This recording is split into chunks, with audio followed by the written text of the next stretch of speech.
To those who think the term Becky is a racial slur,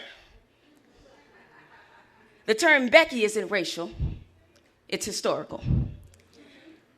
Black women have been hysterical behind losing their black babies to white women in plantation homes, yet breastfeeding and raising their own children only for them to grow up and steal our black men. For them to say we cannot share the same water fountain, yet they share the same areola, gentrified our milk and somehow processed that we are not the soil God made us from.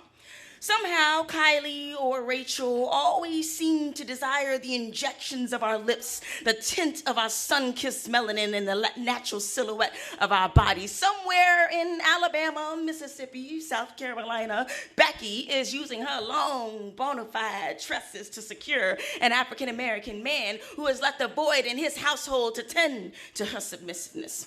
To escape the resilience of our tongue, the defiance of our spirit, he has left a footprint of fearing that one day the queen he thought he was ready for would dethrone him in his kingdom, so he feels more safe with her. Feels like she will suck and swallow her ego. Like she ain't gonna give him a taste of his own medicine. Like she ain't gonna check his authority. See, this has nothing to do with race and everything to do with a reminder of how challenging it is to pronounce our names, how subtle our hair grows toward God, how we have to dim our voices when we see the light, and how we've begun differentiating skin tones, the color spectrums. The lighter you are, the closer to freedom he can be.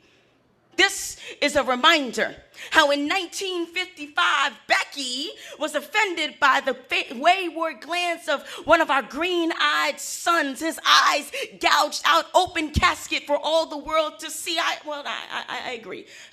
We shouldn't use names to identify any one race. But history has called us niggers, pickaninnies, coons, and donkeys. We were once called out at slave auctions with names like Sarah, Molly, Becky, as if it were a privilege to even have one.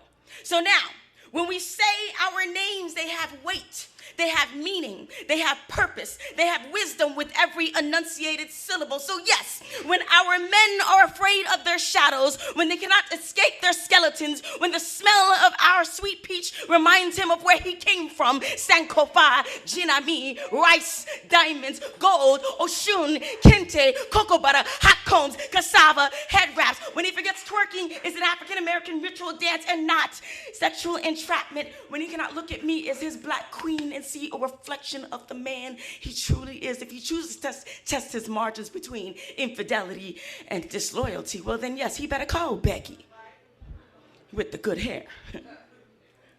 This ain't got nothing to do with race.